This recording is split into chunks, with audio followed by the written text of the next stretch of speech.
en sjans for alle hva jeg gjør da. Jeg hitter kløden som om hverdag var en issue of share capital.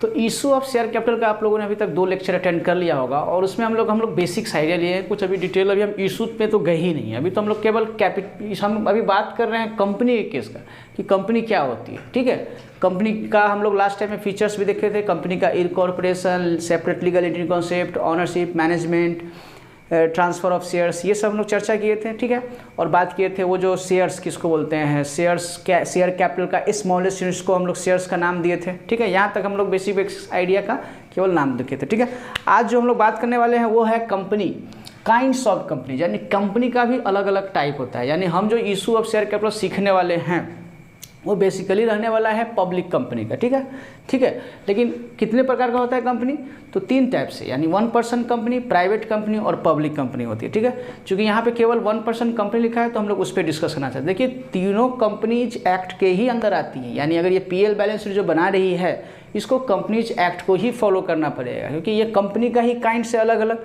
लेकिन जो हम share issue करने वाले हैं market में, वो न OPC कंपनी यानी 1 पर्सन कंपनी भी मार्केट से पैसा रेज नहीं कर सकती है थ्रू शेयर, और ना प्राइवेट कंपनी, ठीक है, मार्केट से नहीं रेज कर सकती। केवल पब्लिक कंपनी को ही अधिकार है कि वो मार्केट में शेयर इशू करके पैसा रेज कर सकते हैं। आइए हम लोग काइंड्स ऑफ कंपनी का सबसे पहला जो काइंड्स है 1 पर्सन कंपनी, उस पर हम लोग डिस्कस करें। एज अ नेम सजेस्ट, नाम से ही पता चल रहा है 1 पर्सन कंपनी, यानी एक आदमी, यानी एक ऑनर, यानी एक शेयर होल्डर्स कंपनी को स्टार्ट कर सकता है। ठीक है, क्या है, नंबर ऑफ मेंबर्स इसमें कितना होना है, minimum and maximum number of 1, यानी एक ही शेयर होल्डर, यानी जितना भी कैपिटल लगा होगा वो एक ही आदमी। तो फिर वो सोल प्रोप्राइटर में थोड़ा सा लूपहोल होता था। सोल प्रोप्राइटर्स को लोग उतना मतलब वैल्यू नहीं देता था, क्योंकि एक ही आदमी का पैसा लगा होता था और वो अच्छा इंपैक्ट नहीं देता। लेकिन जब 1 पर्सन कंपनी जब लाया गया है तो इनको फाइनेंसिंग में और थोड़ा इनके स्टेबिलिटी में थोड़ा सा भरोसा बढ़ जाता है कि ये कंपनी के अंदर में आ जाती है, रूल रेगुलेशन इस पर फॉलो होने लगता है, प्रॉफिट एंड लॉस और balance sheet as per companies act के हिसाब से बनने लगती है।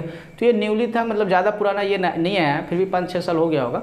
ठीक है, ये एक नया कॉन्सेप्ट आया था कि एक आदमी भी चाहे तो सारा पैसा लगा के अपने आप को कंपनी के अंदर रजिस्टर कर, यानी वो कंपनी स्टार्ट कर सकती है। ठीक है, सारा पैसा उसी के लगा होगा, यानी एक ही शेयर होल्डर्स है, यानी एक ही ओनर है, नंबर 1।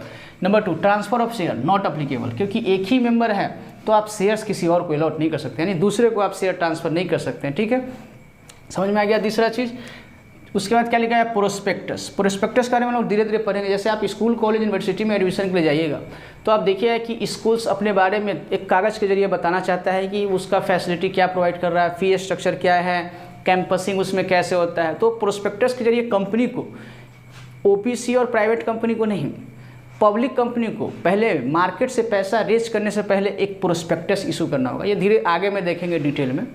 उसमें कंपनी क्या बताएगी, अपना लॉन्ग टर्म प्लान बताएगी। कंपनी ये बताएगी कि वो मार्केट से पैसा क्यों रेज करना चाहती है। कंपनी ये बताएगी कि वो मार्केट से पैसा रेज करके कैसे इन्वेस्ट करेगी।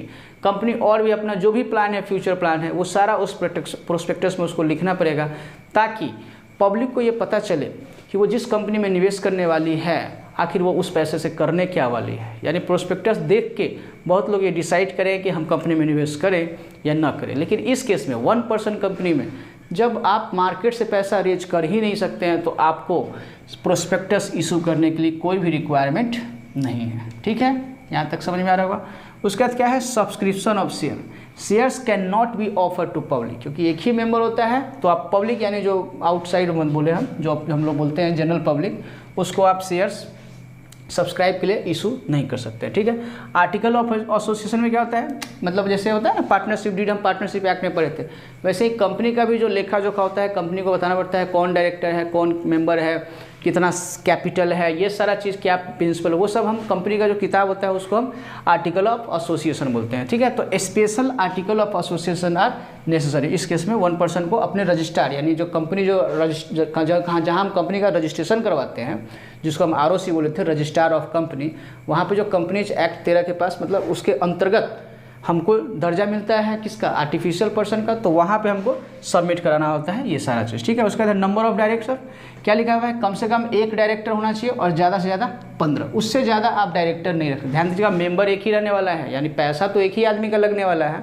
बोर्ड ऑफ डायरेक्टर्स में हम 1 या मैक्सिमम टू मैक्सिमम हम 15 डायरेक्टर से ज़्यादा नहीं रख पाएंगे। क्लियर है यहाँ तक नंबर। चलिए आगे चलिए, आगे लिखा हुआ है अलॉटमेंट ऑफ शेयर्स। ये सब टर्मिनोलॉजी जो अभी नहीं क्लियर हो रहा है, ये धीरे धीरे जब ग्रेजुअली आप आगे बढ़ते जाइएगा, थोड़ा सा ये टॉपिक जो है शेयर कैपिटल, चूँकि देखिए एक ही टॉपिक से आपका 12 नंबर का पूछने वाला है, तो ये हम कुछ छोड़ना नहीं चाहते हैं, ठीक है। इसलिए हम सारा चीज़ जो सारा टॉपिक जो होगा उसको हम कवर करते हुए चलेंगे। ऑब्वियसली लेक्चर लंबा चला जाएगा वो होगा, लेकिन हम कुछ पॉइंट छोड़ना नहीं चाहते हैं।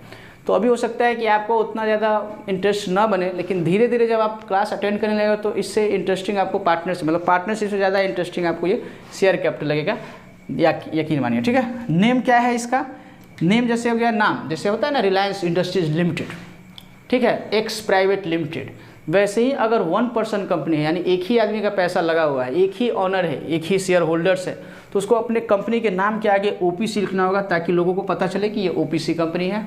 और अगर प्राइवेट कंपनी होती है वो लिखती है एक्स प्राइवेट लिमिटेड, उसमें भी अभी थोड़ा देर बाद हम लोग उसको डिस्कस करेंगे नेक्स्ट वीडियो में या जो भी होगा। उसके बाद हम बात करेंगे पब्लिक कंपनी का, ठीक है। 3 टाइप का हम कंपनी देखे हैं, 1 पर्सन कंपनी, प्राइवेट कंपनी और पब्लिक कंपनी। तो जो शेयर मार्केट से पैसा इशू करके रेज कर सकती है वो केवल अधिकार पब्लिक कंपनी को है, ना प्राइवेट कंपनी ना ओपीसी कंपनी को है, ठीक है। ओपीसी का और देख लीजिए, ओपीसी के केस में यहाँ लिखा हुआ नहीं है, ओपीसी के केस में आपका पेडअप कैपिटल 50 लाख से ज़्यादा नहीं होना चाहिए। पर पेडअप कैपिटल क्या है वो भी नहीं समझेगा, वो बाद में समझ आ जाएगा कि पेडअप कैपिटल 50 लाख से ज़्यादा नहीं होना चाहिए। और इसका टर्नओवर पिछले 3 सालों का 2 करोड़ से एक्सीड नहीं होना चाहिए। अगर 2 करोड़ से एक्सीड हो रहा है तो आप ओपीसी के दायरे से बाहर चले जाएंगे, ठीक है। नंबर 2, आप चैरिटेबल काम नहीं कर सकते हैं, आपको बिजनेस ही करना पड़ेगा, आप चैरिटेबल काम नहीं कर सकते। ये थोड़ा बहुत आइडिया आपको लगा होगा। काइंड्स ऑफ कंपनी का पहला कंपनी जिसका नाम है 1 पर्सन कंपनी, याद रखिएगा इसको पीएल और बैलेंस शीट बनाने के लिए कंपनीज एक्ट 2013 को ही फॉलो करना पड़ेगा। बट सिंपल क्या है, ये मार्केट से पैसा रेज नहीं कर सकती है शेयर्स के थ्रू, ठीक है। अब इसके बाद जो हम देखने वाले हैं वो है प्राइवेट कंपनी। हाँ, ओपीसी जब कंप्लीट हो गया तो इसके बाद हम काइंड्स ऑफ कंपनीज का दूसरा टाइप्स पढ़ना चाहते हैं। तो कंपनी का और दूसरा टाइप क्या होता है सर जी, प्राइवेट कंपनी। क्या होता है, प्राइवेट कंपनी। तो प्राइवेट कंपनी भी शेयर इशू करके जनरल पब्लिक से, मार्केट से पैसा रेज नहीं कर सकती, ठीक है। हम बता दिए केवल पब्लिक कंपनी को ये राइट्स है मार्केट से पैसा रेज करने का, ठीक है। आइए पब्लिक इसके बारे में हम देखें, प्राइवेट कंपनी के बारे में देखिए। ये भी कंपनी एक्ट के हिसाब से भी पीएल बैलेंस शीट बनाएगी, ठीक है। आइए चलिए देखिए, नंबर ऑफ मेंबर, जैसे उसमें ओपीसी में 1 था, यहाँ कम से कम 2 होना चाहिए, यानी शेयर होल्डर्स 2 होना चाहिए, और मैक्सिमम 200, उससे ज़्यादा नहीं हो सकता, यानी 2 लोगों का पैसा या तो 200 लोगों का पैसा यहाँ लगा होना चाहिए, ठीक है। दूसरा चीज़, ट्रांसफ़र ऑफ शेयर जो होगा, चूँकि यहाँ 2 और 2 से ज़्यादा है तो इन लोगों के बीच में या नया ऐड करना होगा तो शेयर का ट्रांसफ़र कर सकते हैं, लेकिन इन्हीं लोग के बीच में होगा, ये मार्केट में शेयर को ट्रांसफ़र नहीं कर सकते, ठीक है। इसलिए बोलता है articles of association restrict the transfer of shares, ठीक है। रेस्ट्रिक्शन लगा के रखता है ट्रांसफ़र ऑफ शेयर्स में आर्टिकल्स ऑफ एसोसिएशन, यानी हर किसी को हम ट्रांसफ़र नहीं कर सकते ये शेयर्स मेंबर्स के आपस में। यानी जो अगर हमको कंपनी अगर होता है कभी सेल करना होता है प्राइवेट कंपनी, तो उस केस में एग्जिस्टिंग शेयर्स जो होता है, जो एग्जिस्टिंग शेयर होता है वो दूसरे शेयर्स होल्डर्स को खोजेगा और उसको ट्रांसफर, यानी रेस्ट्रिक्शन यहाँ चलता है, मार्केट में शेयर इशू नहीं कर सकते हैं, ठीक है। तीसरा, प्रोस्पेक्टस, चूँकि ये मार्केट से शेयर इशू नहीं कर सकते हैं तो इनको भी प्रोस्पेक्टस का जरूरत नहीं है, ये इनको इशू नहीं करने का जरूरत है। Subscription of share can not be to the public, तो हम लोग शुरू से ही डिस्कस करते आए कि पब्लिक कंपनी को और 1 पर्सन कंपनी को शेयर पब्लिक में ऑफर नहीं कर सकते हैं, यानी मार्केट से पैसा रेज नहीं कर सकते हैं, ठीक है। Article of association, special articles of association, यानी जो कंपनी का किताब होता है, आर्टिकल ऑफ एसोसिएशन का नाम सुने होंगे, मेमोरेंडम ऑफ एसोसिएशन सुने होंगे। ये कंपनी का किताब होता है, इसमें हम सारा ब्यौरा सब लिखे होते हैं कंपनी के बारे में कि कौन ओनर है, कितना पैसा लगा रखे हैं, प्रिंसिपल प्लेस ऑफ बिजनेस क्या होगा, ये सारा चीज़ उस बात में कंप्लायंस सारा लिखा होता है। नंबर ऑफ डायरेक्टर्स, इस must we have 2 directors and more than 15 नहीं होना चाहिए, यानी 2 से 15 ही डायरेक्टर आपका यहाँ पे होना चाहिए, ठीक है। अलॉटमेंट ऑफ शेयर्स में क्या पढ़े हैं, वहाँ देखिए, वहाँ ओपीसी में मिनिमम 1 डायरेक्टर थे, यहाँ पे मिनिमम 2 डायरेक्टर होना जरूरी है प्राइवेट कंपनी में। Shares may be allotted as the directors decide, यहाँ शेयर्स का जो बोल रहा है अलॉटमेंट जो है वो डायरेक्टर मीटिंग में डिसाइड करके हम दूसरे लोगों को अलॉट कर सकते हैं, ठीक है। नेम क्या है, the word private limited are use as a part of the name company, यानी कंपनी के आगे जैसे 1 पर्सन में उसको ओपीसी लगाना पड़ता था, इससे पता चलता था कि उसमें मेंबर एक ही होता है, तो यहाँ प्राइवेट कंपनी में प्राइवेट लिमिटेड लगाना ही पड़ेगा इनको, ताकि इससे पता चला है कि इसमें ये प्राइवेट कंपनी है, मार्केट से पैसा रेज नहीं कर सकती है, इसमें मिनिमम 2 मैक्सिमम 200, ये सब लोग देखे हुए हैं, ठीक है। ये था एक आइडिया प्राइवेट कंपनी का। लेकिन ध्यान रखिएगा जो हम पढ़ने वाले हैं इशू ऑफ शेयर्स वो हम प्राइवेट कंपनी या ओपीसी के लिए नहीं पढ़ने वाले, पब्लिक कंपनी के बारे में ही हम पढ़ने वाले हैं, ठीक है। तो अगला जो आने वाला है हेडिंग वो थर्ड पार्ट होने वाला है जो हम लोग का मेन है, जिसका नाम है पब्लिक कंपनी, ठीक है। तो अभी जैसे हम लोग थोड़ा देर पहले कंप्लीट किए हैं कंपनी के काइंड्स में 1% कंपनी और प्राइवेट कंपनी, अब जिसका बारी है वो है पब्लिक कंपनी, यानी एक बहुत बड़ी कंपनी होती है, इसमें बहुत लोगों का पैसा लगा होता है, ठीक है। यानी शेयर होल्डर्स का तो लगा, मतलब जो भी एक शेयर खरीदा होता है वो जनरल पब्लिक हो सकता है, गवर्नमेंट हो सकता है, फॉरेन इंस्टीट्यूशन हो सकता है, यानी FII भी हो सकती है इसमें, ठीक है। यानी कुल मिला के समझिए तो ये पूरे देश के अंदर से पैसा रेज कर सकती है, ये वो कंपनी होती है, ठीक है। यानी इसमें बहुत लोगों का पैसा लगा होता है, ठीक है। क्या होती है? पब्लिक कंपनी, ठीक है।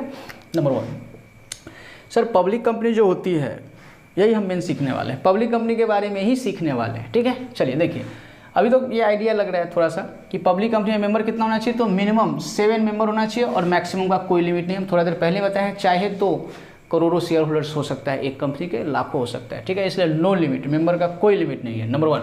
दूसरा जो transfer of share freely usually without any restriction, आज आप शेयर खरीदें, आप चाहे तो चाहे कल आप शेयर का ट्रांसफर कर सकते हैं, कोई रेस्ट्रिक्शन नहीं है, यही तो खूबसूरती है इसका, ठीक है।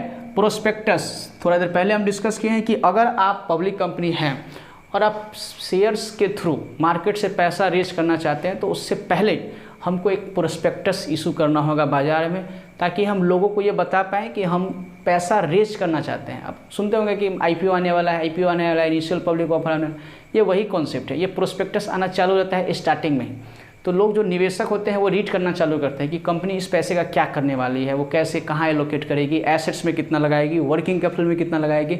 तो प्रोस्पेक्टस देख के आप अपने डिसीजन को चेंज कर सकते हैं। इस कारण से प्रोस्पेक्टस लाना मैंडेटरी है, एज पर जो गाइडलाइंस है सेबी का है या जो भी गाइडलाइंस होता है, ये सब जिसको गवर्न करता है वो फॉलो करना पड़ता है इसको। नहीं, prospectus must be issued to invite public to subscribe share, ठीक है। उसके बाद अगला क्या लिखा हुआ है, सब्सक्रिप्शन ऑफ शेयर्स में shares can be offer to public, यानी पब्लिक के पास ही तो जाते हैं ऑफर लेके कि भाई मेरा शेयर्स आप खरीद लीजिए, मेरा शेयर्स आप खरीद लीजिए, यानी वो खरीद रहा है मतलब वो शेयर्स को सब्सक्राइब कर रहा है, ठीक है। यहाँ तक क्लियर है मेरा पॉइंट। आर्टिकल ऑफ एसोसिएशन यानी table F apply as per the company, यानी कंपनीज एक्ट 2013 का कोई फॉर्मेट आपका दिया हुआ है टेबल F, जहाँ पे आर्टिकल ऑफ एसोसिएशन डिजाइन किया गया होगा, ठीक है, वहाँ पे दिया होगा। नंबर ऑफ डायरेक्टर्स, इसमें एटलीस्ट 3 डायरेक्टर होना चाहिए और 15 से ज़्यादा नहीं होना चाहिए, ठीक है। जैसे ओपीसी में 1 था, प्राइवेट में 2 हो गया, पब्लिक में 3 हो गया। मिनिमम अलॉटमेंट ऑफ शेयर्स, जो इसका मेन है, shares may be allotted only if minimum subscription has been received. इसको देखते हैं थोड़ा देर में। Name the word limited is usually, यानी अब कंपनी लिखा होगा रिलायंस इंडस्ट्रीज लिमिटेड, मतलब वो पब्लिक कंपनी है, ठीक है।